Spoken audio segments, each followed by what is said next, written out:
Area സെക്രട്ടറിയാണ്, Ambalappuzha area സെക്രട്ടറിയാണ്. ഏകദേശം എത്ര മണിയോടുകൂടി ഇവിടെ എത്തുമെന്നാണ് നമ്മൾ പ്രതീക്ഷിക്കുന്നത്? 7:30 എത്തുമെന്നാണ് പ്രതീക്ഷിക്കുന്നത്. ഇനിയുള്ള ഒരു 5 പോയിന്റുകളിൽ മാത്രമായിട്ട് വാഹനം നിർത്തിയാൽ മതി എന്നുള്ള നിർദ്ദേശമാണ് വന്നത്. അങ്ങനെ വന്നാൽ നമുക്ക് 7:30 എത്താൻ കഴിയും. അപ്പോൾ എവിടേക്കാണ്?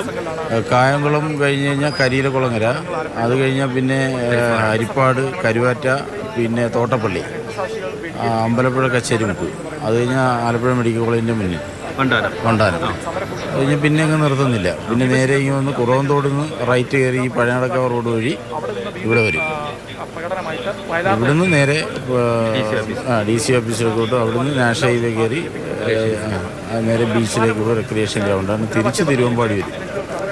തിരുവമ്പാടി വന്നിട്ടാണ് നമ്മൾ പൊതുവായി എല്ലാ വാഹനങ്ങളും മാറ്റിയിട്ട് VS വഹിച്ചുകൊണ്ടുള്ള വാഹനവും പിന്നീട് മുഴുവൻ നേതാക്കളും ആയിരക്കണക്കിന് ആളുകൾ അത് ഒരു 1/2 കിലോമീറ്ററോളം ഉണ്ട് കാൽനടയായി പോകണമെന്നാണ് തീരുമാനിച്ചിട്ടുള്ളത്. നിശ്ചയിച്ചൊരു സമയം നടക്കുമോ? ഇപ്പോൾ നടത്താൻ വേണ്ടിയിട്ടുള്ള നിർദ്ദേശമാണ് വന്നിരിക്കുന്നത്. നമുക്കിപ്പോൾ 9:30 മണിക്ക് ഇവിടുന്ന് എടുക്കണം എന്നുള്ള നിർദ്ദേശമാണ് വന്നിരിക്കുന്നത്. അപ്പോൾ അങ്ങനെ വരുമ്പോഴുള്ളൊരു പ്രയാസം ഇവിടെ ഈ നാട്ടുകാരെല്ലാവരും ഇരിക്കുകയാണ്, വെയിറ്റ് ചെയ്യുകയാണ്. സംസ്ഥാനത്തിന് പുറത്തുനിന്നും ഉള്ള ആളുകളുണ്ട്, രാജ്യത്തിന് പുറത്തുനിന്ന് വന്ന ആളുകൾ ഇവിടെ ഇരിപ്പുണ്ട്. ഇപ്പോൾ ഇന്നലെ മുതൽ വിവിധ ജില്ലകളിൽ നിന്ന് വന്ന ആളുകളെല്ലാവരും ഉണ്ട്. അപ്പോൾ അവർ ഈ സമയക്രമം തെറ്റിയപ്പോൾ അവരെല്ലാം പ്രഭാത കാര്യങ്ങൾക്ക് ഉൾപ്പെടെ ബുദ്ധിമുട്ടുന്ന ആളുകളുണ്ട്. അത് ആയിരക്കണക്കിന് ആളുകൾ ഇപ്പോൾ ഈ റോഡിലെല്ലാം ആയി. അപ്പോൾ മഴയായത് കാരണം എല്ലാവരും ഇതിനകത്താണ്. ഇതിനകത്ത് തന്നെ നമുക്ക് ഇനിയും കുറേ ക്രമീകരണങ്ങൾ വരുത്തേണ്ടതായിട്ടുണ്ട്. ഈ ബാരിക്കേഡെല്ലാം ലെവൽ ചെയ്യണം. അങ്ങനെയുള്ളൊരു പ്രയാസകരമായ സാഹചര്യമുണ്ട്. പക്ഷേ സമയം തെറ്റിക്കരുത് എന്നുള്ള നിർദ്ദേശമാണ് തന്നിരിക്കുന്നത്. ഇവിടുന്ന് ഒരു 9:30 ഇവിടുന്ന് എടുത്താൽ DC ഓഫീസ് വരെയുള്ള റോഡ് പഴയടക്കാവ് റോഡാണ്. 10:30 ആവും. 2 കിലോമീറ്റർ ഉള്ളെങ്കിലും അത്രയും വലിയ റോഡല്ലല്ലോ. അപ്പോൾ അങ്ങനൊരു ബുദ്ധിമുട്ടുണ്ട്. എങ്കിലും സമയക്രമം പാലിച്ചേ പറ്റൂ. അപ്പോൾ 9:30 ഇവിടുന്ന് എടുക്കണമെന്നുണ്ടെങ്കിൽ അത് ഈ പറഞ്ഞ 8 മണിക്ക് ഉള്ളിൽ എത്തും എന്നാണ് ഇപ്പോൾ നമുക്ക് കിട്ടിയത്. നിർദ്ദേശം 8 മണിക്ക് എത്താൻ കഴിയുമെന്നുള്ളതാണ്.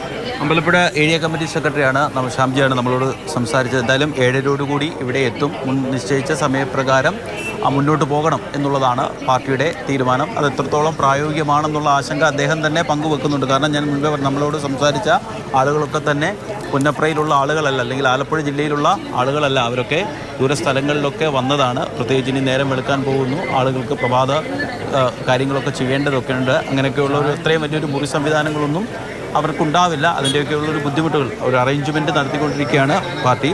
എന്തായാലും ഈ VSൻ്റെ പ്രത്യേകിച്ച് ഈ നാട്ടുകാർക്ക് VS അത്ര അപ്രാപ്യനായുള്ള ഒരാളായിരുന്നില്ല. തിരുവനന്തപുരത്താണെങ്കിലും അദ്ദേഹം ഒക്കെ ആയിട്ട് ബന്ധപ്പെടാനോ അല്ലെങ്കിൽ നാട്ടുകാരുടെ ഏതെങ്കിലുമൊക്കെ വിഷയങ്ങളിൽ ഇടപെടാനോ ഒക്കെ VSന് അങ്ങനെ മടിയുണ്ടായിരുന്ന ആളുകളല്ല. ഞാൻ കഴിഞ്ഞ ദിവസം അപ്പുറത്തെ വീട്ടിൽ ഇന്ന് വൈകുന്നേരം അപ്പുറത്തെ വീട്ടിലിരുന്നപ്പോൾ അവർ പറഞ്ഞത് പിറന്നാളിന് VS ഉണ്ടെങ്കിലും VSൻ്റെ പിറന്നാളിന് VS ഉണ്ടെങ്കിലും ഇല്ലെങ്കിലും ഇവിടെ നിന്നൊരു പായസം വെച്ച് ആളുകൾക്കൊക്കെ കൊടുക്കുന്ന ഒരു പതിവുണ്ട്. അങ്ങനെ നാട്ടിലില്ലെങ്കിൽ പോലും VS എത്രയോ നാളായിട്ട് VSൻ്റെ ഒരു CPMൻ്റെ സംസ്ഥാനത്ത് തന്നെ എണ്ണം പറഞ്ഞ നേതാവായതുകൊണ്ട് തന്നെ VSൻ്റെ പ്രവർത്തന കേന്ദ്രം എത്രയോ നാളായിട്ട് തിരുവനന്തപുരവും മറ്റുമൊക്കെയാണ്.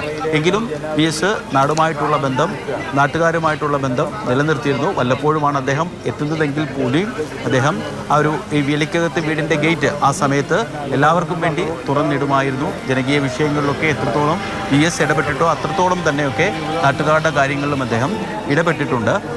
അങ്ങനെ ഒരു VSൻ്റെ ഒരു പക്ഷേ VS വരാൻ വേണ്ടി VS അവസാനമായി വേലിക്കകത്ത് വീട്ടിലേക്ക് എത്തിച്ചേരാൻ വേണ്ടി ആളുകളൊക്കെ കാത്തിരിക്കുകയാണ്. ഇതിനു മുൻപ് എൻ്റെ ഓർമ്മയിൽ ഞാൻ ഇതിനു മുമ്പ് ഇത്രയും അല്ലെങ്കിൽ ഇതിൻ്റെ ഒരു പകുതി ആൾക്കൂട്ടം ഇവിടെ കണ്ടത് CPMൻ്റെ ആലപ്പുഴ സംസ്ഥാന സമ്മേളന സമയത്താണ്. അദ്ദേഹം അന്ന് ആലപ്പുഴ സംസ്ഥാന സമ്മേളനത്തിൽ നിന്ന് അദ്ദേഹം രാവിലെ ഒരു 10 മണിയോടുകൂടി ഇറങ്ങിപ്പോഴുന്നു. ആ സമയത്ത് VS ഇറങ്ങിപ്പോയി എന്നറിഞ്ഞുകൊണ്ട് തന്നെ ഒരു പാർട്ടി പ്രവർത്തകരായിരുന്നു. പക്ഷേ അദ്ദേഹത്തിനോട് സ്നേഹമുള്ള ആളുകളെല്ലാം ഈ വീടിൻ്റെ പുറത്ത് അന്ന് VS കയറി ഈ ഗേറ്റ് അങ്ങ് അടയ്ക്കുകയാണ് ചെയ്തത്. ഇതിൻ്റെ പുറത്ത് ആളുകളൊക്കെ കൂടുകയും രാത്രി 12 മണി വരെ ആൾക്കൂട്ടമൊക്കെ ഇവിടെ ഉണ്ടാകുകയും പിന്നീട് പോലീസും പാർട്ടി നേതാക്കളുമൊക്കെ ഇടപെട്ടാണ് അവരെ അങ്ങനെ ഒരു ആൾക്കൂട്ടം ഇതിനു മുമ്പ് ഞാൻ കണ്ടത് ആ സമയത്താണ്. ഇന്ന് അല്ലെങ്കിൽ ഇന്നലെ അല്ലെങ്കിൽ മിനിഞ്ഞാന്ന് മുതൽ ആളുകളൊക്കെ ആ വാർത്ത കേട്ട് ഇവിടേക്ക് എത്തി സംസ്ഥാനത്തിൻ്റെ വിവിധ ഭാഗങ്ങളിൽ നിന്ന് ആളുകൾ ഈ കൂട്ടത്തിൽ തന്നെയുണ്ട്. നമ്മൾ 3 പേരോട് സംസാരിച്ചുള്ള 3 ജില്ലയിലുള്ള ആളുകളായിരുന്നു. അത്രത്തോളം ആളുകളുടെ ഹൃദയത്തിലേക്ക് നമ്മൾ സാധാരണ നിലയിൽ ആളുകളൊക്കെ മരിക്കുമ്പോൾ ഇല്ല മരിക്കില്ല എന്നൊക്കെ നമ്മൾ പറയും. പക്ഷേ ആ മുദ്രാവാക്യമൊക്കെ യാഥാർത്ഥ്യമാകുന്നത് VS പോലുള്ള ജനഹൃദയങ്ങളിൽ ജീവിച്ച, ജനങ്ങളോടൊപ്പം നിന്ന, ജനകീയ വിഷയങ്ങളിൽ ഇടപെട്ട, ജനങ്ങൾക്ക് നമ്മളുടെ എന്തു പ്രശ്നവും ചെന്ന് പറയാൻ കഴിയുമെന്ന് ജനങ്ങൾക്ക് തോന്നലുണ്ടാക്കിയ നേതാക്കന്മാർ മരിക്കുമ്പോഴാണ് അക്ഷരാർത്ഥത്തിൽ VS കാര്യത്തിൽ അത് യാഥാർത്ഥ്യമാണ്.